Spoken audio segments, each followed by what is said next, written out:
बेइज्जती किया है, मौका आने पर सारे सजा उसको मिलेगा। कन्या गबो हम पता पुतखा का हमरा मार लगा त केने देखै छै हम एक प्रबंधी त बुझ नहीं मुंह में दांत न रह दबो। सुना, ये समय तेरे पास मौका है, क्योंकि मैं तेरे पास सत्य हूं।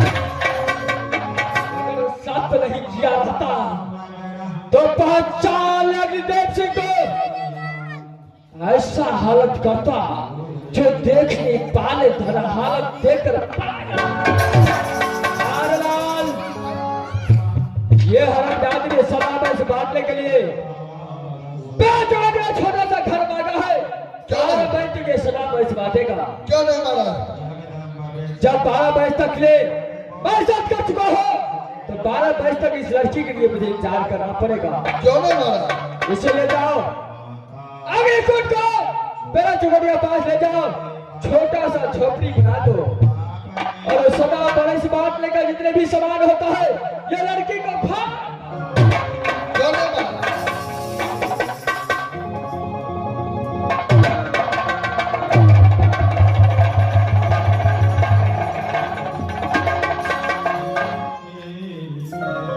ये समय धोखे में शर्त करा करके अग्निकुंड में आकर मुझे बैठ किया है। दादलाल,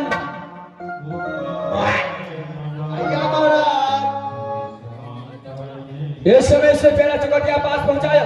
क्यों नहीं महाराज? अरे जितना सोना बच बांटे का सामान होगा सारा पड़ते का सोना। क्यों नहीं महाराज? 4-5 ट्रैक्टर एक ही बार में भेज देते हैं। चल है क्यों नहीं? दादलाल, तो मेरा चुगटिया पास जेटी बजा। पहले तो कब जाएगा पास ड्यूटी करना है? क्यों नहीं? जहाँ पर सोना सदा बच पाता हूँ वहाँ पर ड्यूटी तुझे करना है।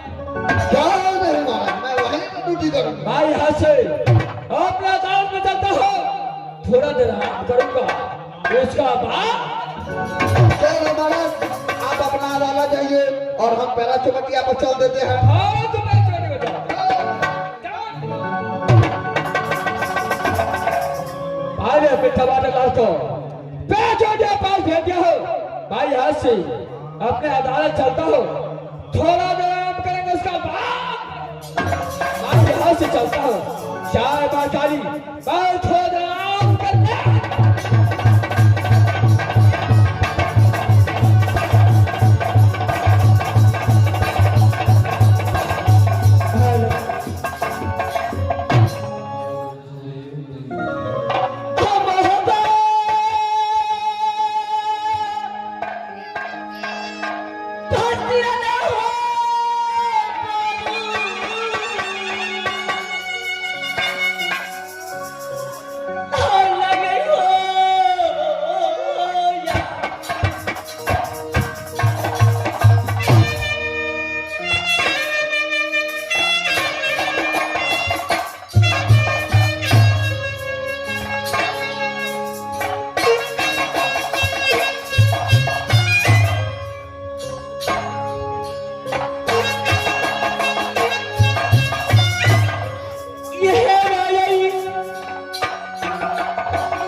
घूमा पड़ता है।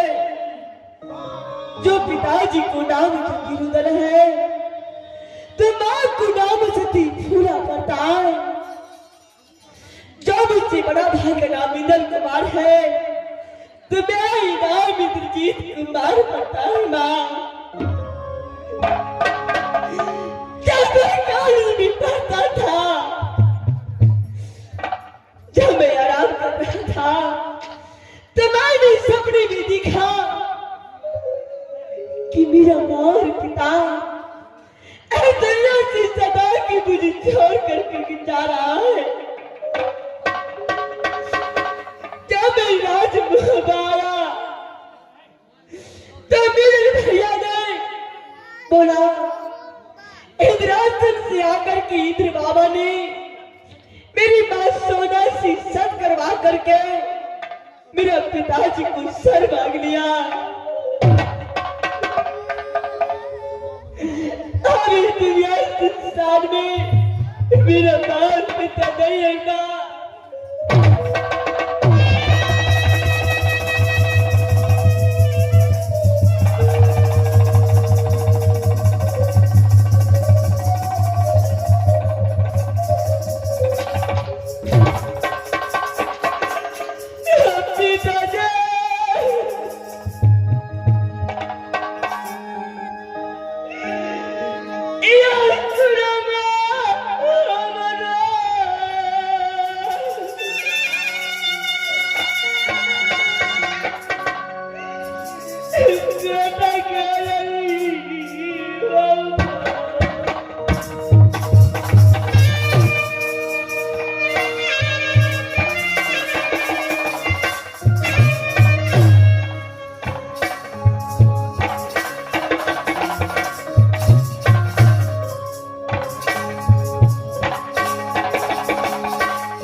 भैया आपको बात आ रहा हूँ पिताजी, भैया आपको बात आ रहा हूँ।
भैया से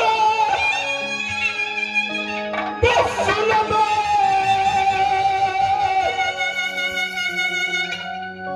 नगर हो समा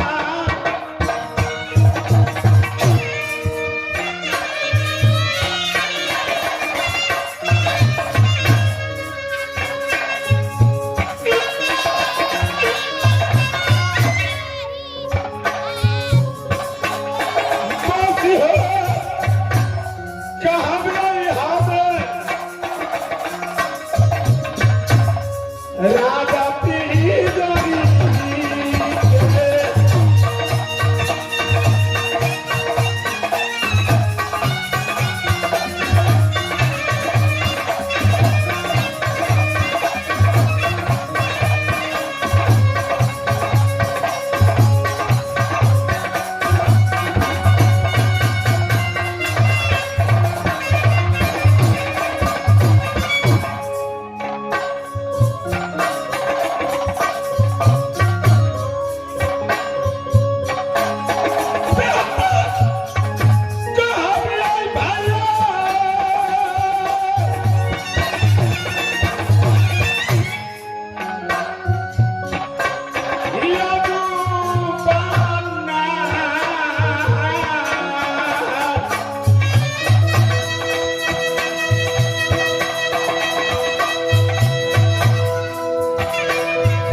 मास्टर साहब, एक समय की बात है, मैंने गंगा जी में पास करके दोस्ती किया था वही बवाल हरिंदर सिंह का साथ।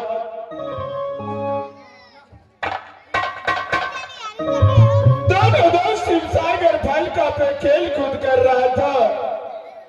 अचानक राज मोहब्बा से मिलन आया और बोला, महाराज बड़ी महारानी ने भाभी सोना तुम दोनों दोस्त को राज मोहब्बा बुलाया है।